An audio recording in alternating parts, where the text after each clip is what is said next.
এই ভাই গাড়িতে বসে আছে, কিন্তু হঠাৎ করে একটা মহিলা এসে তার গাড়ি থাকা জ্যাকেটটা নিয়ে দৌড় দিয়ে চলে যায় এবং এই লোকটিও তার পিছে পিছে চলে যায় এবং লাস্ট পর্যায়ে গিয়ে সে একটা যাওয়ার পথে একটা লাঠি পায় এবং লাঠিটি দিয়ে নিয়ে যায় তাকে মারবে বলে। কিন্তু তারপর গিয়ে সে দেখতে পায় যে একটা ছেলে ওখানে শুয়ে আছে, মহিলাটার ছেলে। এই ছেলেটাকে এই ছেলেটা ঠান্ডা লাগতেছে, গায়ে শরীরে কিছু নেই, এই জ্যাকেটটা চুরি করে আনছে তাকে পরাই দেবে বলে। কিন্তু এই লোকটা গিয়ে এটা দেখার পরে সে কান্না করে, বুঝতে পারে যে আমি যদি হঠাৎ না জেনেই মারতাম তাহলে কত না কত ক্ষতি হতো না, আমি নিজেকে কখনোই ক্ষমা করতে পারতাম না। লোকটি এগুলো দেখে সেখান থেকে চলে যায়, মহিলাটা কিন্তু তার কাছে ক্ষমাও চায়। তারপর গিয়ে একটা পলিথিন পায়, পলিথিন পাওয়ার পর বাইকের ইটা খুলে তারপর দেখেন যে একটা পানির বোতল রাখে, পানির বোতল রাখে তার ব্যাগটা বাইর করে, মানি ব্যাগ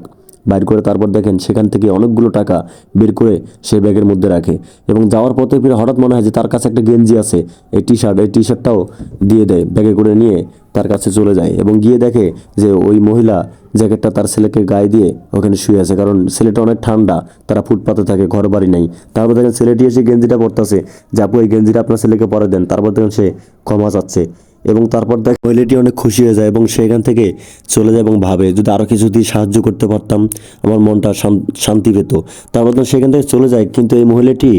গেঞ্জিটা তার ছেলেকে ডাক দিয়ে টি শার্টটা তাকে কত সুন্দর করে পরায় দেয় এবং পরায় দেওয়ার পর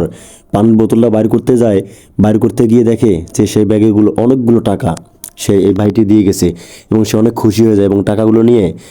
আল্লাহর কাছে শুকরিয়া আদায় করে এবং তারপর তখন তার ছেলেকে দেখায় যে দেখো তোমার আঙ্কেলটা কতগুলো টাকা দিয়েছে, আমাদের এই 1-2 মাস ভালোই চলবে। তাই বলি ভাই, যদি এরকম অসহায় মানুষ দেখেন তাহলে অবশ্যই সাহায্য করার চেষ্টা করবেন আপনাদের সামর্থ্য অনুযায়ী।